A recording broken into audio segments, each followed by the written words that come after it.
이 기도 제목을 여러분이 마음에 새기셔서 오늘 말씀이 여러분 평생의 교훈이 되고 지혜가 되면 좋겠습니다.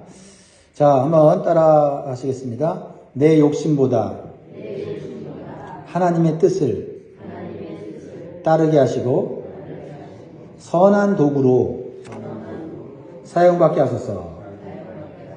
아멘. 우리 오늘 새벽에 나와서 기도하는 우리 성도들을 향하여 서로 격려하면 좋겠습니다. 선한 도구로 사용받으세요. 인사하겠습니다. 네. 하나님의 뜻과 계획은 어떤 상황에서도 이루어집니다. 또한 어떤 사람을 통해서도 하나님의 뜻을 이루십니다. 하나님의 능력과 지혜는 인간의 능력과 지혜를 훨씬 뛰어넘기 때문입니다. 그런데 어떤 사람들은 착각을 합니다. 자신의 힘과 능력으로 자신이 원하는 것을 이룰 수 있다고 생각을 합니다. 그리고 이루어 갑니다. 그러다 보면 더 자신감을 갖게 되고 확신을 얻게 되죠. 그래서 이런 자신의 능력과 힘으로 모든 것을 이룰 수 있다고 생각하는 그런 사람들의 특징이 있어요. 그런 사람의 특징은 한마디로 말하면 이중적인 태도를 갖고 있어요. 자신이 가진 힘과 능력을 통해서 상황에 따라서 말을 바꿔요.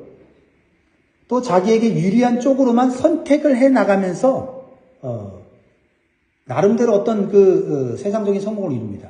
그리고 자신의 허물을 자기의 합리화로 덮어버려요. 이것이 오늘 본문에 나타난 아브넬이라고 하는 사람의 모습인데요.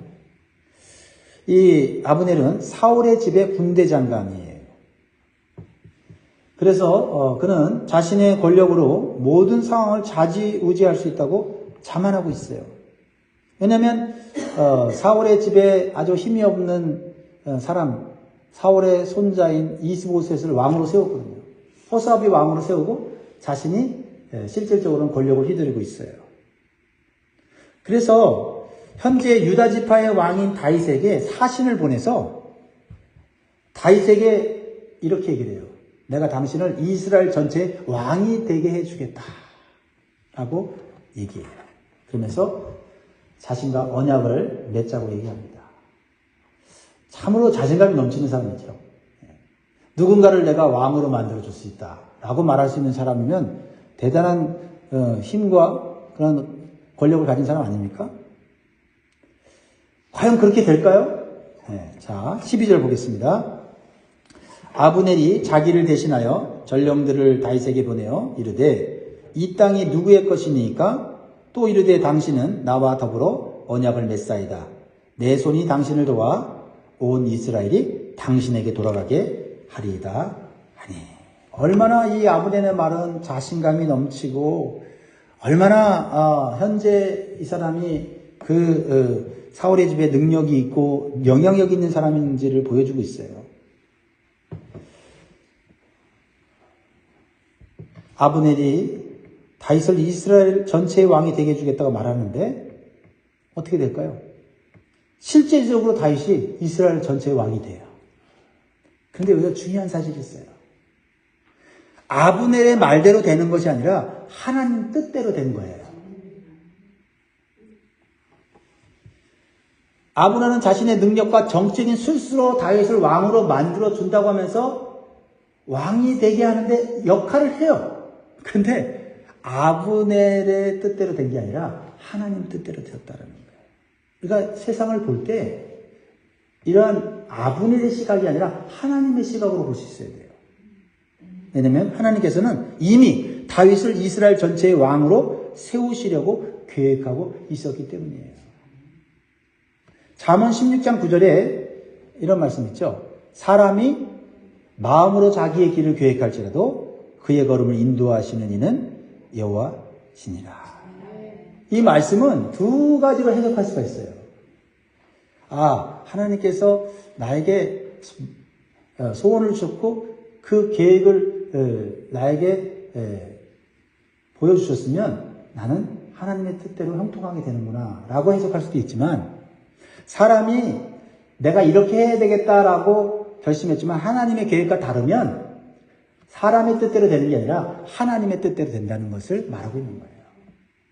그러니까 이왕이면 우리가 마음에 계획한 것이 우리의 뜻이 아니라 하나님의 뜻이어서, 처음부터 하나님의 뜻이어서 하나님의 인도하심을 받고 축복받는 사람이 되어야 될 줄 믿습니다. 그런데 내 마음의 계획이 잘못되었는데 하나님께서 원하신 뜻대로 되었을 때 나는 하나님의 뜻을 따르지 않았기 때문에 나는 하나님 앞에 복을 받지 못하는 경우가 있다는 거예요. 어쨌든 중요한 건 하나님의 뜻대로 모든 일이 되어진다는 거예요. 그래서 여기서 우리가 기억해야 될 영적 교훈이 있어요. 우리의 인생이 하나님의 뜻에 악한 도구로 사용되지 말고 선한 도구로 사용되도록 겸손해야 됩니다. 오늘 본문에서 누가 악한 도구예요? 아브넬이죠. 지금 아브넬은 다윗을 자신의 힘으로 왕이 되어주겠다고 말하지만요, 사실 속마음은 자신의 욕심과 이익을 위해서 하는 정치적인 행동이에요. 하나님의 뜻을 이루려는 것이 아닌데 결과적으로 하나님의 뜻을 이루고 있다는 거예요. 그러면 이 사람은 뭐예요? 하나님의 뜻을 이루는 악한 도구예요. 불행한 인생이죠. 아브넬은요, 사울의 집에 이스보셋을 왕으로 세워서 자신이 실권을 가지고 실제적으로 좌지우지하고 있어요. 모든 일이 자기 뜻대로 돼요. 그런데 가만히 상황을 보니까 사울의 집보다는 다윗의 집이 점점 강성해지는 거예요. 그러니까 자신이 가진 권력으로 자기에게 유리한 쪽으로 선택을 하는 겁니다. 그리고는 대세를 따른다고 하는 명목으로 자기 합리화를 하는 모습을 보여줘요. 그러니까 이런 행동은 사울의 집의 입장에서 보면 이 아브넬은 신의도 없고 충성도 없는 반역자에 불과한 거예요. 상황에 따라서 이리 붙었다 저리 붙었다. 그런데 힘이 있으니까 사람들이 함부로 못해. 그리고는 자기가 잘하고 있는 줄 알고 있어요. 그럼에도 불구하고 하나님께서는 그의 이기적이고 탐욕적인 생각을 이용하셔서 하나님의 뜻을 이루어 가시더라라는 거예요. 사람의 지혜는 하나님의 지혜를 따라가지 못해요. 착각하면 안 됩니다. 그러나 다윗의 모습은 어떠합니까? 하나님의 선한 도구로 사용되고 있어요. 다윗은 온전한 사람은 아니에요. 그러나 자신의 욕심에 끌리지 않고 하나님의 말씀에 순종하여 행동하고 있다는 거예요. 그러니까 우리의 삶이 하나님께 선한 도구로 사용되려면 내가 내 욕심에 이끌리는 것인가, 하나님 말씀에 이끌리는 것인가를 계속해서 점검해야 돼요. 왜냐하면 우리에게도요, 선한 마음이 있고 하나님을 사랑하는 마음이 있지만 우리에게도 뭐가 있어요? 욕심이라는 게 있어요. 은혜 떨어지고 믿음 떨어지면요, 우리도 우리의 욕심을 따라, 이기심을 따라 행동하게 돼 있어요. 그러므로 우리가 인생의 계획을 세울 때, 뭔가를 선택할 때 우리의 마음의 동기를 살펴보아야 돼요. 또한 우리가 하나님의 일을 할 때도 하나님께 영광을 돌린다고 말을 하면서도 내 생각과 행동이 내 이기심과 욕심에 이끌리지 않은지를 정직하게 살펴볼 필요가 있다 이 말이에요. 그래서 하나님의 뜻이 이루어지는데 선한 도구로 사용받는 복된 인생이 되기를 주의 이름으로 축복합니다. 두 번째로 다윗의 첫 번째 부인이었던 사울의 딸 미갈에 대한 이야기가 나와요. 기억하시죠? 사울이 다윗에게 사위를 삼겠다고 하면서 다윗에게 블레셋 전쟁에 나가서 승리를 하고 오면 그들의 블레셋 군대 사람들의 양피 100개를 가지고 오면 내 딸을 주겠다 했던 거 기억나시죠? 자, 오늘 이 미갈에 대한 이야기가 나오는데 여기서 우리가 배워야 될 교훈은 내가 선택하는 일이 하나님의 뜻인지 아닌지를 확인하는 신중한 자세가 필요하다라는 거예요. 다윗은 아브넬과 언약을 맺어서 이스라엘 전체의 왕이 되게 해줬다는 말이 좋게 들렸을 거예요. 좋다고 그랬어요. 그렇잖아요. 아니, 이스라엘 왕이 되는 거 하나님 뜻인데 그 뜻을 도와주겠다는 사람이 나타났어요. 그러나 다윗은 그의 말이 얼마나 신뢰가 있는지를 시험하고 있다는 거예요. 우리가 어떤 일을 선택할 때 이거 하나님 기뻐하는 일이야. 또 돕는 사람도 생겨. 그렇다고 덥석 그 일을 선택하면 안 된다는 거예요. 그때라도 또 우리가 하나님의 뜻인지 아닌지를 신중하게 살펴볼 필요가 있다는 거죠. 그래서 다윗은 아브넬에게 자기와 언약을 해서 자신을 왕으로 세워주겠다고 하는 이 아브넬에게 한 가지 조건을 제시해요. 그것이 뭐냐면 자신이 도피 생활을 하느라 그동안 만나지 못했던 첫 번째 부인인 미갈을 그러면 나에게 데려오라는 거예요. 이제 13절 얘기죠. 다윗이 이르되 좋다. 내가 너와 언약을 맺거니와 내가 네게 한 가지를 요구하노니 나를 보러 올 때에 우선 사울의 딸 미갈을 데리고 오라. 그리하지 아니하면 내 얼굴을 보지 못하리라 하고. 여러분 자신의 권력을 유지하기 위해서 사울의 집에 이 이스보셋을 왕으로 세운 사람이 하루아침에 다윗에게 나타나서 당신을 이스라엘 전체의 왕이 되게 주겠습니다고 말할 때 듣기는 좋지만 그걸 어떻게 믿어요? 그렇죠? 그래서 다윗은 한 가지 요구를 하는 거예요. 내 첫 번째 부인인 미갈을 데리고 오라. 근데요, 문제가 있어요. 사울왕이 다윗을 미워해서 다윗이 도피 생활하는 동안에 미갈을 다른 사람에게 결혼을 시킨 거예요. 사실 불법적인 결혼이죠. 다윗은 이 미갈과 이혼한 적이 없기 때문에 여전히 미갈과 결혼한 상태예요. 아까도 말씀드렸지만 미갈과 결혼하기 위해서 목숨을 걸고 전쟁터에서 나가 싸워 승리하여 얻은 사랑하는 여인이에요. 그래서 아브넬에게 미갈을 데려오라고 요청하는 거예요. 근데 아브넬에게 요청하지 않고요. 이스보셋 왕에게 사신을 보내서 요청을 해요. 왜냐하면 정말 아브넬이 이 사울의 집에서 실권을 가진 사람인지 아닌지를 확인하는 거예요. 확인하는 거예요. 만약에 이스보셋 왕이 왜 사울의 그러니까 어떻게 보면 이스보셋하고는 혈육이잖아요. 내 혈육을 왜 내가 다윗에게 내가 넘겨주냐 하면서 안 보내면 이 사울의 집에 왕권이 누구에게 있는 거예요? 이스보셋에게 있는 거죠. 근데 아브넬에게 요청을 했는데 아브넬이 얼마나 힘이 있는지 없는지를 이 사건을 통해서 깨달을 수가 있는 거예요. 근데 이스보셋이 정말로 미갈을 다윗에게 보내는 거예요. 14절 보세요. 다윗이 사울의 아들 이스보셋에게 전령들을 보내 이르되 내 처 미갈을 내게로 돌리라. 그는 내가 전에 골리앗 사람의 포피 100개로 나와 정원한 자니라 하니. 그러니까 처음에 아브넬에게 요청을 했는데 보내주는 건 누가 보내줘요? 이스보셋이 보내주는 거예요. 그래서 다윗은 아브넬이 자신과의 언약을 지킬 수 있는 사람, 능력 있는 사람인 것을 확인하게 됩니다. 사랑하는 성도 여러분, 이 사건을 통해서 우리가 깨달을 게 있는데 우리는 어떤 일을 선택할 때 환경이나 상황이 나에게 유리하게 돌아간다고 해도 그것이 하나님께서 원하시는 건지 아닌지를 기도하고 살필 필요가 있다 이 말이에요. 그 예수 믿는 사람들도 보면 때때로 상황이 너무 좋게 돌아가니까 그냥 이거 하나님 뜻이야. 그랬다가 큰 돈 투자했다가 그냥 사기꾼에게 뺏기는 경우도 종종 있어요. 모든 일이 다 잘 된다고 다 하나님의 뜻이라고 이렇게 생각하면 안 되거든요. 사단은 언제든지 우리 믿는 자들을 미혹해요. 그리고 우리로 하여금 방심하게 해서 정말 좋은 일 같은 것이 하나님 뜻처럼 느껴질 때가 있단 말이에요. 그래야 할 때라도 신중하게 끝까지 하나님의 뜻을 살필 필요가 있다 이 말이에요.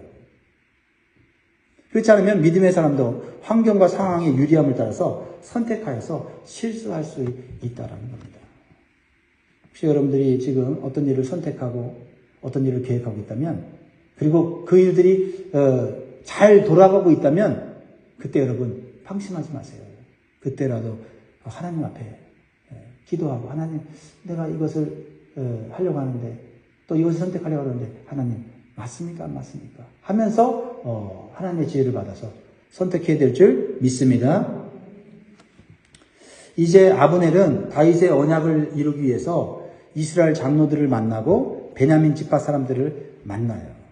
그리고 사울의 집을 다윗의 집에 넘겨주려고 합니다. 이때 이 아브넬의 태도는 매우 이중적인 것을 보게 됩니다. 그렇죠? 언제는 지금 사울왕이 죽었으니 사울왕의 아들이 손자가 왕위를 이어가야 된다고 하는 그런 말을 통해서 자신의 권력을 잡았어요. 맞는 얘기 아닙니까? 그렇죠? 근데 이제는 이 아브넬이 뭐라냐면 다윗이 이스라엘 전체의 왕이 되는 것이 하나님의 뜻이라고 또 강조를 해요. 하나님의 뜻을 말하면서 백성들을 회유하고 있어요. 근데 속내는 뭐예요? 내 권력을 유지하고 싶은 거예요. 내 이기심과 욕심을 채우고 싶은 거예요. 이게 무서워요. 하나님의 뜻이라고 말하면서 그걸 빙자해서 자신의 욕심을 채우는 거. 자, 17절. 아브넬이 이스라엘 장로들에게 말하였되 너희가 여러 번 다윗을 너희의 임금으로 세우기를 구하였으니 이제 그대로 하라. 여호와께서 이미 다윗에 대하여 말씀하시기를 내가 내 종 다윗의 손으로 내 백성 이스라엘을 구원하여 블레셋 사람의 손과 모든 대적의 손에서 벗어나게 하리라 하셨음이니라 하고. 여러분, 아브넬은요 이스라엘 장로들이나 백성들이 다윗을 왕으로 삼고 싶어 한다는 걸 이미 알고 있었어요. 다윗이 오래전에 선지자 사무엘을 통해서 이스라엘 왕으로 세움받았다는 것을 알고 있었거든요. 그런데도 사울의 집에서 자신이 권력을 잡고 좌지우지할 때는 백성들의 소원을 무시했어요. 그런데 지금 사울의 집이 점점 기울어져 가자 하나님의 뜻을 들어서 백성들의 소원을 들어주겠다고 하는 것은 결국 그건 뭐예요? 자신의 이기심과 욕심을 채우는 이중적인 행동인 것입니다. 아브넬은 하나님의 뜻을 말하지만 자신의 뜻과 욕심을 채우려고 하는 한낱 핑계거리에 불과한 거죠. 그리고 다윗의 왕국에서 다시 권세를 보장받고 누리려고 하는 것입니다. 이렇게 힘이 있고 영향력 있는 사람이 이기심과 욕심을 따라서 이랬다 저랬다 변덕을 부리는 것은 공동체를 고통 속에 빠지게 하는 거예요. 그래서 겉으로 보기에는 열심히 남을 위해서 선한 일을 하는 것처럼 보이지만 결국 자기에게 유익이 되는 일만 하는 사람들이 있다는 거예요. 그런 사람들을 조심해야 돼요. 또 나는 또 그런 사람이 되어서는 안 돼요. 그리고 반대로 자신에게 유익이 되지 않으면 그럴듯하게 빠져나가는 자기 합리하는 사람들이 바로 이 아브넬과 같은 사람입니다. 보세요. 19절 보세요. 모든 일이 이 아브넬 뜻대로 다 됩니다. 아브넬이 또 베냐민 사람의 귀에 말하고 아브넬이 이스라엘과 베냐민의 온 집이 선하게 여기는 모든 것을 다윗의 귀에 말하려고 헤브론으로 가니라. 여러분, 아브넬의 마음은 어땠을까요? 야, 사람들이 다 내가 원하는 뜻대로 다 이렇게 되니까 얼마나 좋았겠어요. 야, 이제 또 내가 다윗의 왕국에서 또 한 자리 하겠구나. 즐거운 마음으로 가는 거예요. 이제 자신은 또 권력을 유지할 거라고 생각하는데, 여러분, 하나님께서 끝까지 이런 교만한 자를 내버려 두지 않는다는 사실을 오늘 우리가 교훈받아야 돼요. 죄인이나 악인이 승승장구해도 끝까지 잘 되지 않는다. 그래서 죄인의 성모가 형통을 하나님 없이 또는 하나님의 뜻을 빙자해서 자신의 욕심을 채워서 잘 되는 사람들 부러워하지 마십시오. 하나님이 결코 그 교만한 사람의 뜻대로 되게 하지 않습니다. 하나님의 뜻은 이루어지지만 결국 아브넬은 다윗의 왕국에서 권력을 누리지 못해요. 왜요? 자신의 동생을 잃었던 다윗의 군대 장관 요압이 이 아브넬을 죽입니다. 복수해서 죽이는 거죠. 그래서 결국 아무것도 누리지 못하는 헛된 인생이 됩니다. 말씀을 맺겠습니다. 다윗의 인생은 어떠합니까? 하나님께서 악한 계획을 하는 사람을 통해서 선한 계획을 이루심으로 이스라엘 전체의 왕이 되게 해 주십니다. 사랑하는 성도분, 우리는 이러한 아브넬의 모습을 통해서 우리 자신에게도 이러한 이중적인 모습이 있는지 한번 살펴보기를 바랍니다. 하나님의 뜻을 알면서도 내 자신의 이기심과 욕심에 이끌린 적이 있지 않은가 한번 생각해 보시고 우리가 회개하면 좋겠습니다. 그래서 하나님의 뜻과 계획에 따라 선한 도구로 다윗처럼 사용되는 복된 인생이 되시기를 주의 이름으로 축복합니다. 아멘. 기도하겠습니다.